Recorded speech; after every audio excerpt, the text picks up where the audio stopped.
Sallallahu ala Muhammad.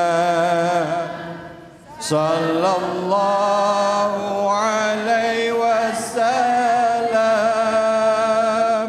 Sallallahu ala Muhammad.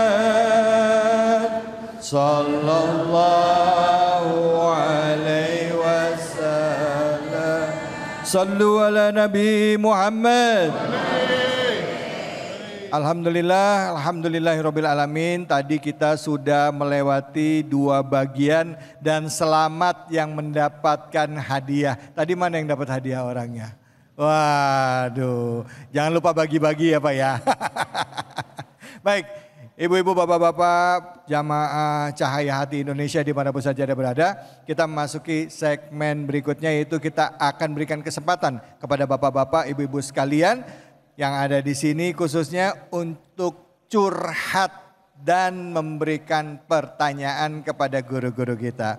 Bu, siapa yang mau curhat? Angkat tangannya. Waduh, ini kayaknya masalah rumah tangganya banyak semua ini kayaknya. Baik, silakan. Untuk curhatan yang pertama silakan Ibu Fadl. Namanya apa, curhatnya apa? Silakan. Nama Ibu siapa, curhatannya apa? Mohon maaf. Bismillahirrahmanirrahim. Assalamualaikum warahmatullahi wabarakatuh. Waalaikumsalam warahmatullahi wabarakatuh. Perkenalkan, nama saya Nur Hikmah, jamaah dari Masjid Al-Hikmah Wareng, Desa Lambang Sari. Ya. Mohon maaf Habib, di sini saya mau curhat dikit atau bisa dikatakan cerita dikit. Kebetulan saya amil jenazah Desa Lambang Sari. Di sini saya mau menceritakan pengalaman-pengalaman saya yang mana banyak sekali hal-hal yang telah saya temukan ketika saya mengkapani, memandikan. Banyak sekali di situ yang saya temukan. Memang sesuai ya dengan surah Al-Isra ayat 7 yang mana Allah katakan, bagi mereka itu yang ingin berbuat baik untuk dirinya sendiri dan ingin berbuat jahat pun untuk dirinya sendiri. Begitupun Allah katakan kalau Allah itu menyukai orang-orang yang selalu berbuat baik.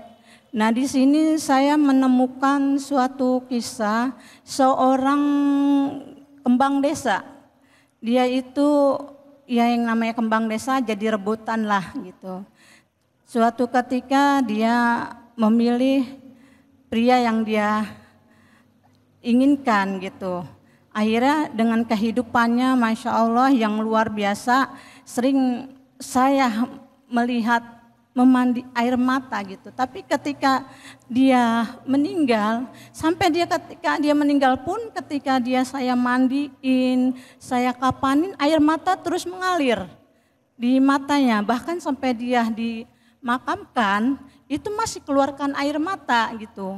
Nah, Masya Allah itu makamnya wangi sekali itu.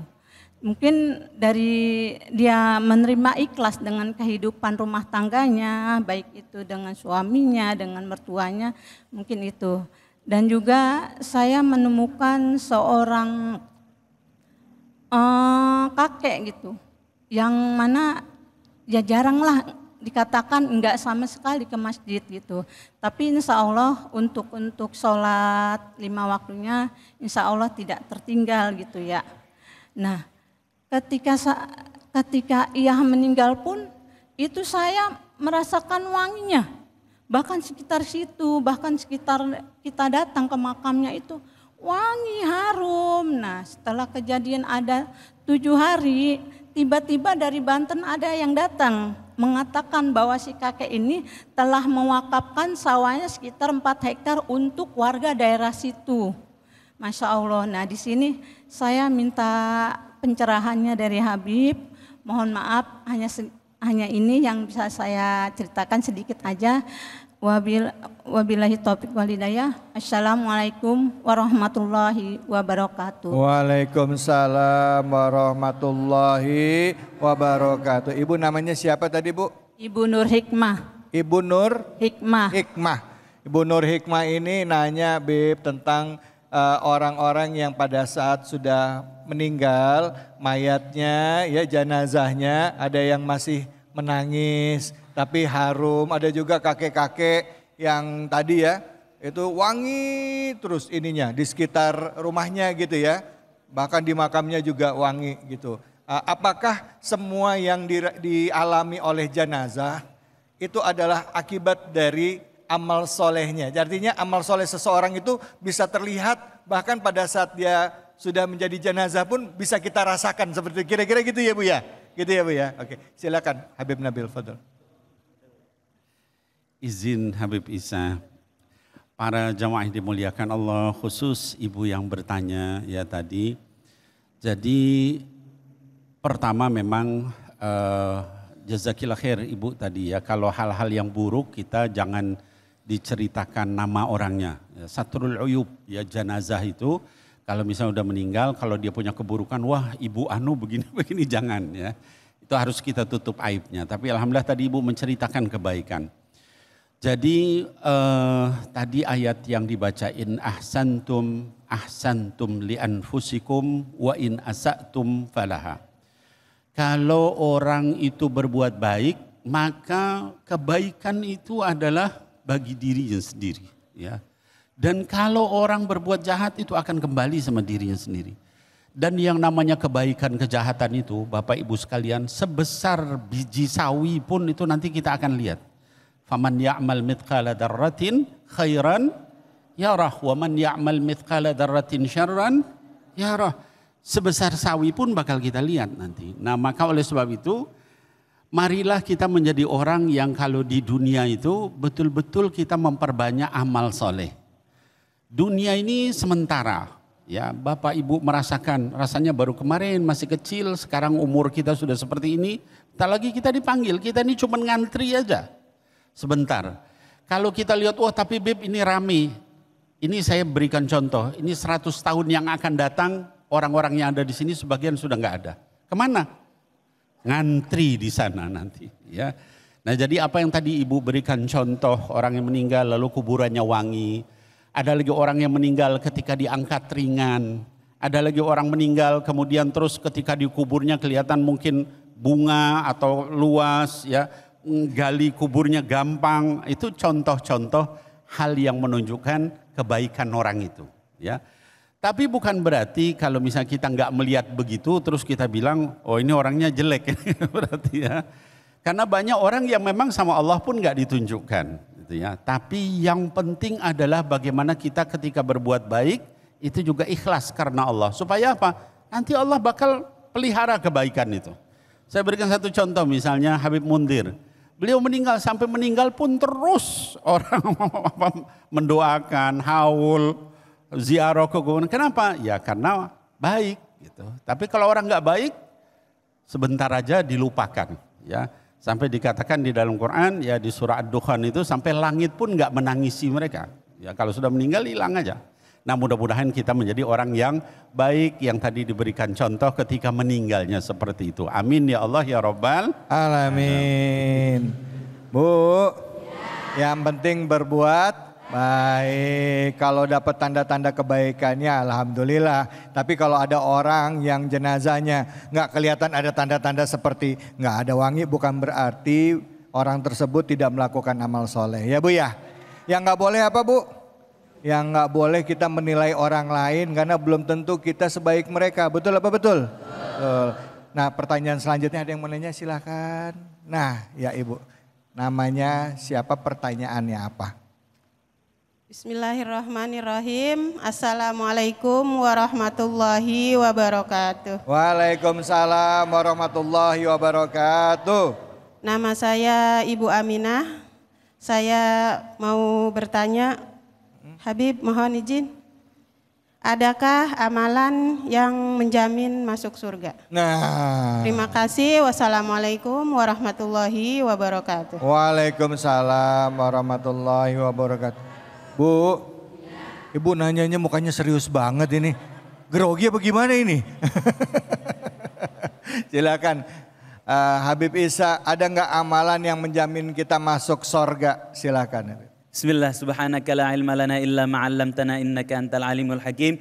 Yang saya hormati orang tua kita, guru kita Habib Nabil Al-Musawa, semoga Allah jaga kesehatan beliau. Untuk ibu tadi yang bertanya, Masya Allah, pertanyaan yang bagus sekali. Ibu-ibu, bapak-bapak, para hadirin pemirsa sekalian, pintu surga itu Allah bukain banyak. Banyak pintu surga. Ada pintu buat orang yang senantiasa berpuasa. Ada pintu buat orang yang ngejaga sholatnya, bahkan sholat sunnah dijaga sama dia. Ada pintu Allah Subhanahu Wa Taala bukain buat orang yang memperbanyak sholawat kepada baginda Nabi Muhammad SAW. Banyak pintu-pintu surga Allah bukain. Tapi sayangnya pintu surga sepi. Di antara pintu-pintu di akhirat nanti ada satu pintu rame banget. Padahal cuma dibukanya satu. Yaitu pintu neraka, na'udzubillahi min dzalik. Ya Allah, kalau ditanya amalan apa yang bikin kita masuk surga? Banyak banget amalan yang membuat kita, mengantarkan kita ke surganya Allah Subhanahu wa Ta'ala. Dengan syarat amalan itu didasari dengan keimanan dan niat tulus ikhlas karena Allah Subhanahu wa Ta'ala. Amalan itu bebas dari penyakit-penyakit riya, ujub, sombong, atau pengen diakuin sama manusia. Amalan-amalan itu sesuai dengan tuntunannya baginda Nabi Muhammad sallallahu alaihi wasallam. Sebagaimana apa yang Allah Subhanahu wa taala firmankan di dalam surat Al-Kahfi, a'udzubillahi minasyaitonir rajim. Innalladzina amanu wa 'amilus solihati kanat lahum jannatul firdausi nuzula. Allah, bagi mereka yang beriman sama Allah Subhanahu wa taala, menguatkan kepercayaannya kepada Allah Subhanahu wa taala, melandasi semua amal perbuatannya untuk Allah, karena Allah, semata-mata nyari ridho Allah dan senantiasa berbuat amal baik, berbuat amal soleh. Nyari sesuatu apa yang bikin Allah ridho. Jauhin dari sesuatu yang bikin datangnya murka Allah Subhanahu wa taala, yang enggak diridhoin sama Allah Subhanahu wa taala. Jaga dirinya senantiasa dalam kehalalan, jauhin dari hal yang haram. Innalladzina amanu wa 'amilus solihati, bagi mereka yang beriman dan beramal soleh, melandasi semua amal perbuatannya dalam keimanan dan melandasi dalam kebaikan atas tuntunannya Allah Subhanahu wa taala yang dititipkan kepada baginda Nabi Muhammad SAW, maka baginya lahum jannatul firdaus, baginya surga firdaus, surga tertinggi yang Allah Subhanahu wa taala siapkan buat mereka. Surga tertinggi di mana mereka bisa kumpul sama baginda Nabi Muhammad SAW. Surga tertinggi di mana mereka bisa berkumpul bersama orang-orang yang dicintain sama Allah dan mencintai Allah Subhanahu wa taala. Jadi dasari semua amal perbuatan kita apapun itu atas dasar keimanan kita kepada Allah Subhanahu wa taala. Masya Allah, terima kasih banyak Habib. Bu, bisa nggak ngumpul di sorga, Bu? Insya Allah masuk sorga itu atas rahmat Allah, atas izin Allah. Tugas kita adalah untuk melakukan amal soleh sebaik-baiknya, ikhlas lillahi ta'ala. Ada tadi ayat disebutkan di surah Ar-Ra'd ya, ayat 23, jannatu adni yadkhulunaha wa man salaha min abaihim wa azwajihim wa zuriyatihim wa malaikatu yadkhuluna alaihim min kulli bab. Semuanya bisa masuk dari pintu. Ya banyak itu malaikat akan nyamperin itu. Dalam surga nanti Allah akan kumpulkan di dalam surga isinya orang-orang soleh. Dari aba-abanya, orang tuanya, dari istrinya, dari anaknya. Mau gak Bu kumpul sama suami Bu? Ngumpul sama anak mau? Ini pas ngumpul sama suami ada yang begini Beb. Mas suami bosan amat katanya. Bu gak boleh gitu Bu, yang enak kita doa biar dikumpulin semuanya, amin. Masuk dalam surganya Allah, amin. Yang penting ikhlas lillahi ta'ala. Masya Allah, terima kasih banyak Habib, terima kasih banyak guruku. Setelah ini kita akan lanjut lagi curhat dan tanya jawabnya. Jadi jangan kemana-mana, tetap di sini. Di mana? Cahaya Hati Indonesia.